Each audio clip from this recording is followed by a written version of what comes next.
Using the architect's codes I'd stolen, Edge sabotaged the Saint-Michel Dam, flooding the Comfortress.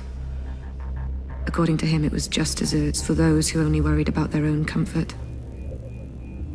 Why did I do what he asked? I could have left the city. Invented myself a new life somewhere else.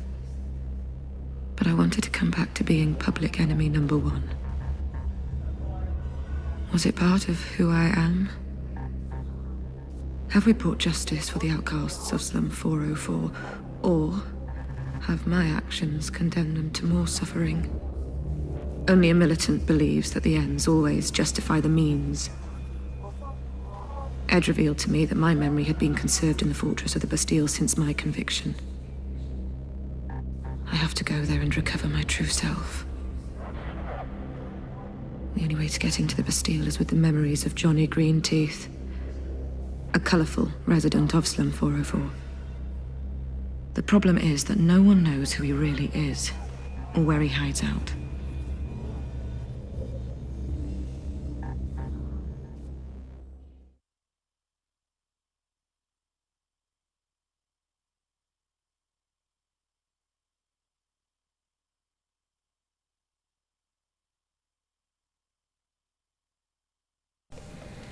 Hi guys, this is Stormouse03. This is Remember Me on Memory Hunter difficulty, and this is episode 3. So in the last episode we picked up the spammer, and now we are back in the slums. Okay, Nilin. Tommy can help you get back inside La Bastille. Go back to his bar. Couldn't he have done that this morning when I was there? No, we had to drain Slum 404's lower levels first. You got everything planned out, huh? Alright, so we're going to be heading back to the Leaking Brain to meet up with Tommy. And there are going to be a fair amount of obstacles in the way here.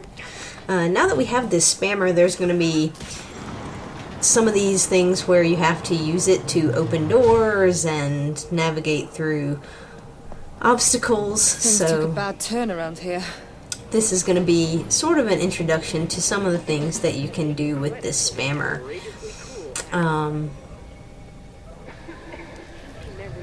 Basically, you know, if you see a little white and orange button, you're going to be using the spammer on that. So that's what we're going to do.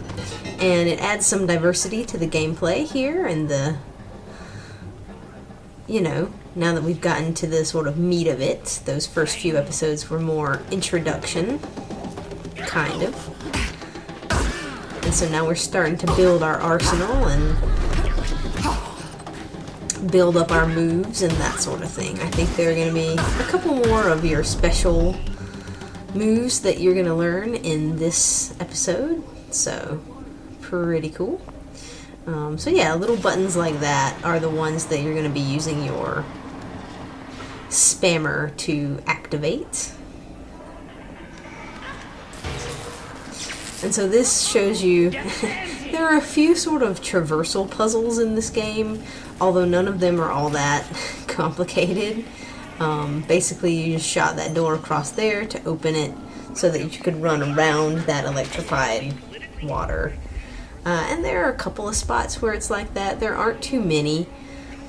Like I was saying before, the game introduces a lot of sort of neat ideas, and I'm not sure that they necessarily fully realized all of those things, but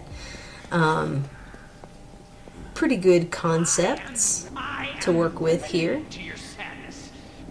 And so this is your first big fight of this episode. You're gonna have a bunch of these little leapers and one of the big guys, and this is introducing you to being able to use your spammer to shoot these guys off of the walls. So they can be really irritating. They will jump down on you. You have to kind of watch for those exclamation points like you saw there in the like circle with the direction arrow. That kind of tells you that there's a prowler on the wall that's about to jump on you, and you kind of want to dodge away from that. these fights can get sort of tense because you'll have the big guy charging at you pretty regularly, and you want to get rid of all these little guys first because, you know, he's got that kind of digital shield around him, and you can't really hurt him while he's got that. So you're gonna want to get rid of all the little dudes first, and it can be sort of hectic trying to dodge him, dodge the guys coming off the walls, and, you know, try to take them out.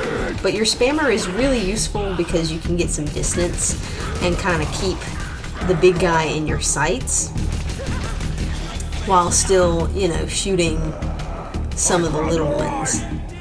So keep that in mind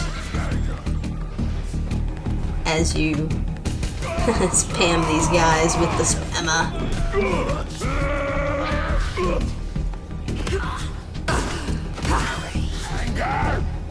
And they're fairly weak, so they don't take too many shots to die, especially, or too many hits to die, especially if you've, you know, weakened them with the spammer, shot them off a wall. So now that all the little ones are dead, we can focus on killing Mr. Big Guy. And Sense and Fury is definitely very useful at taking him out quickly so that you don't have to mess with him anymore. But like I said, those little arenas can be kind of tricky just because there's so much going on and a lot of things that you have to keep up with. So in any case, here's another little traversal puzzle where we want to shoot those things down so that we have some stuff to climb on. And once again, the climbing is pretty linear. You know, again, I feel like there was a lot that they could have probably done with these climbing sections, a lot more that they could have done with them. But, you know, they work, I guess. They serve their function to sort of break up the level, right? Jax. This ad. I've heard it before. That's a good sign, sister. It means your core memory resisted the treatment. Jax the Panda. Jax is going to be important later on. Jax knows everything. And you'll find out why. At first I was like, who is this Jax? And I was thinking it was going to be like a character, and I guess it kind of is, but it turns out a little bit differently than what I thought it might be. I thought he was going to be like a person. But we'll find all that out a little bit later. First we have some more leapers, prowlers, and various dudes to take care of here. And there are a lot of them here, so you want to be moving around, you know. You don't want to stay in one place for too long, because that is when you'll get caught by some of these guys sort of jumping down on you. And after you've killed a few of them, you'll have another big guy to take care of.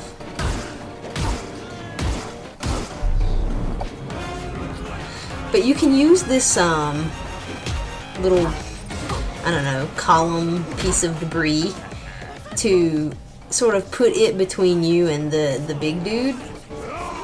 And that can kind of buy you some time to be able to take down some of the little ones sometimes.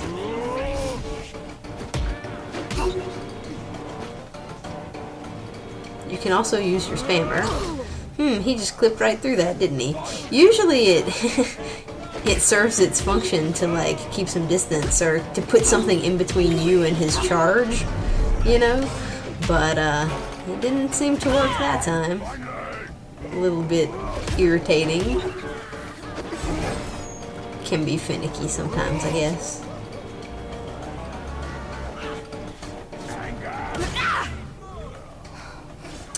He hits you really hard, that is for certain. And here we go. Using the spammer is definitely a good idea.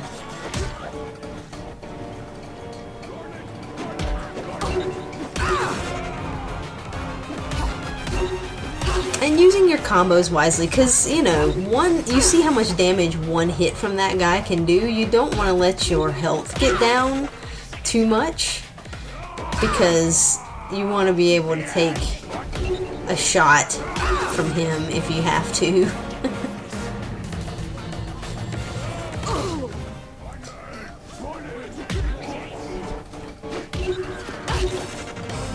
Because once again, you're in kind of a small restricted area where you're fighting these guys, and so that is certainly not that ideal.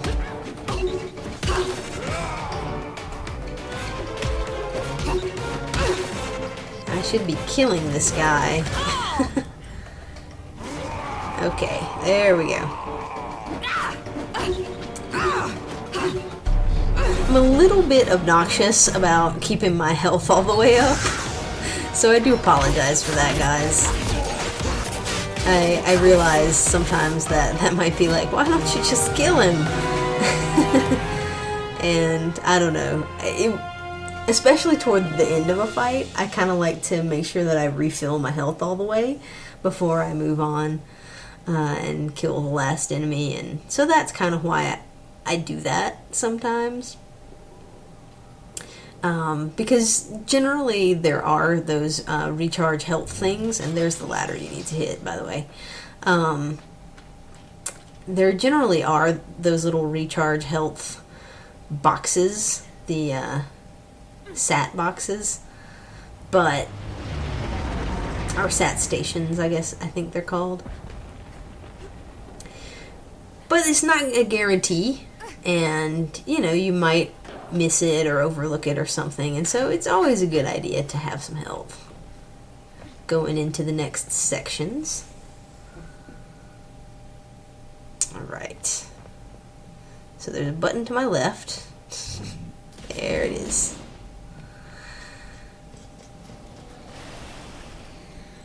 And this place is looking kind of destroyed, even more than it was before, huh? I'm waiting for you at the Leaking Brain. I'm looking forward to helping you find Johnny. Johnny? Johnny Greenteeth, the bogeyman of Slum 404. He still remembers all the old passageways beneath La Bastille. At least that's what Edge says. Okay, I'm inbound. Okay. So now we're kind of learning what our objectives are. Edge likes to not tell you exactly what you're doing some of the time, which I'm sure is frustrating for Nilin. Because, you know, you kind of are following this guy a little bit blindly because you've lost your memory. And so that always puts me a little bit on alert in games with the story that the character that I guess maybe it's because of BioShock. And if anybody's played BioShock, they will understand what I'm talking about, probably. But, you know, the person that you're talking to may not necessarily be who he says he is. So we're gonna hit these floodlights, and we're gonna get introduced to this enemy that we've sort of seen flashes of in this kind of Dead Space-esque manner of just seeing flashes of an enemy as it runs away. But I believe he's gonna be introduced in this little arena up here. These are leapers who have the ability to go invisible. But I think it's only in the darkness. So, like, when we turn those floodlights on, you can see them. So they turn off the light, and this floodlight is what you're going to want to keep activating it. It'll stay on for a little while, and then it'll turn off again. And so you're going to have to keep using your spammer to turn it back on so that you can see these guys, because you can't really hit them when they aren't in view. So later on in this level, we're gonna get the Sense and Dose, which will reveal these guys and sort of stun them without turning on a light. So that can definitely be useful. But we don't have that right now, so you gotta keep using the floodlight. I think there are only Tommy, 3 or 4 of them, so I just had a run-in with some not too Reapers. bad. Scary. They vanish at will. I stopped being surprised by any of the evil shit that comes out of those tunnels a long time ago. I'll be there soon. Until I get there, keep your eyes peeled. Right, so there's one of those SAT stations to refill after that one. And those guys, that fight went really well for me, but those guys can definitely be irritating if you get caught by some of them while the floodlight is off. They can really start to do some damage to you pretty quickly, especially on this difficulty. So here's another traversal quote-unquote puzzle where it's don't touch the electrified section of the climbing stuff. So again, not too difficult or all that imaginative either, but it is what it is.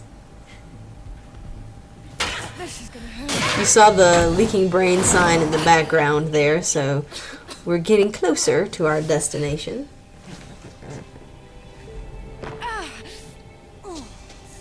Suck it up, Nilin. Yes, you only have a broken ankle. It's okay.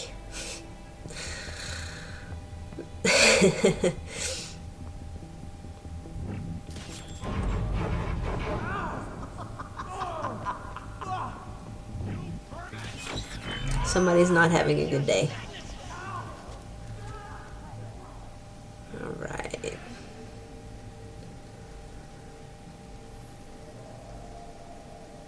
So it looks like we're going to have some more traversal fun. But first, are we going to have a little fight? Yeah we are. Okay, so there's a floodlight you can activate here to fight some more of these guys. And there is an achievement in the game to kill a certain number of these.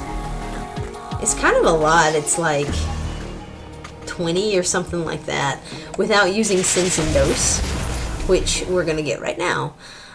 So this will reveal all the invisible enemies and stun most enemies. As we get later, get further along in the game, there will be some enemies that are immune to Sense and Dose. But for right now, pretty much anything is going to get stunned by it. And so you have the opportunity to get in some hits while they are stunned. And you have to use Sense and Dose here because, or you had to use it just there because the floodlight won't work anymore. And so there are some of these guys that are not invisible, and so you want to use them to reduce your cooldown so that you can use Sense and Dose again to take out the invisible guys. Because you'll notice that I keep getting smacked from behind. It's pretty unpleasant. These invisible guys can for sure be extremely irritating.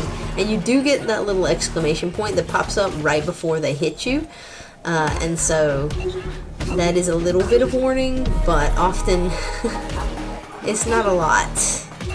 And it's really hard if you're in the middle of an attack to come out of that. Because you kind of already committed to attacking an enemy in front of you, and then all of a sudden the guy behind you is slapping you. Mildly irritating, but we do what we gotta do. And so now they're all taken care of, and we can move on. And now the floodlight miraculously works again. It's like, geez, you couldn't work while while I was fighting those guys? And the answer is no, because it wanted you to learn that new mechanic.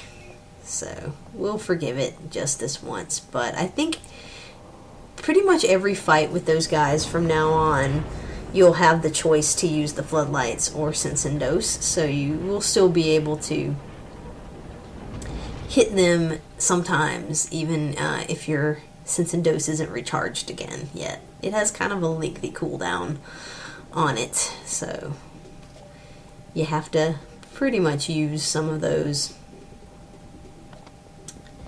combos that help with your cooldown speed.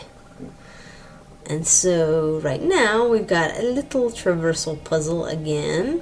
We're gonna have to get up to a better vantage point, and then we're gonna be able to switch around some of these Okay. locking bars. So we activated those, and now you just want to make a path from the bottom up to the top. And you kind of have to switch them around, and you want to put them in the positions that you'll see me put them in. But I guess the general rule of thumb is that you want them to look like they're connected to each other.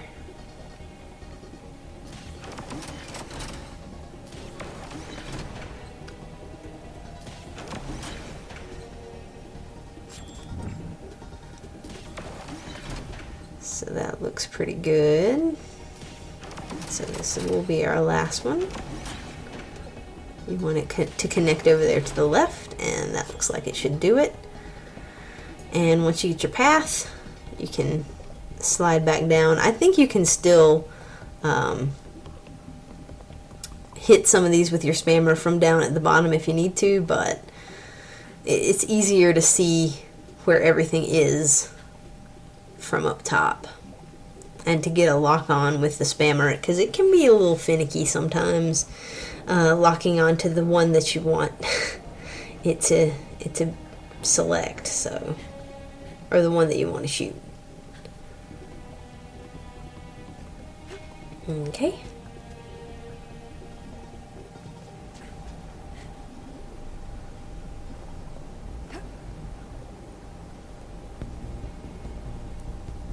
So after that mild traversal puzzle, we're back on track.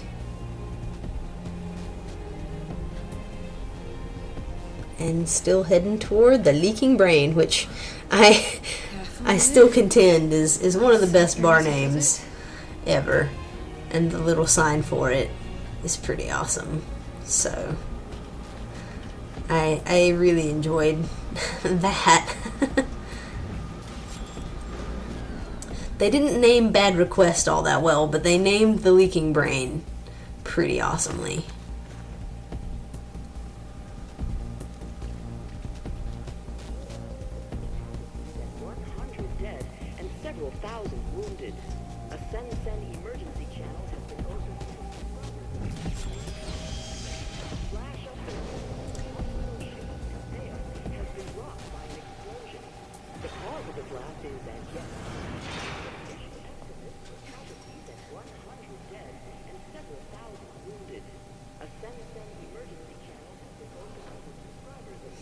So I don't think you'd really need to go up there. There was a collectible up there. And I don't know if I mentioned before, but this was my second playthrough, and I had collected all the things in my first, so you won't see me pick up anything like that. Home again. And so we've made it back to the Leaking Brain, and I'll see you in the next part where we meet back up with Tommy. Thanks for watching, guys. I'll see you in part 2.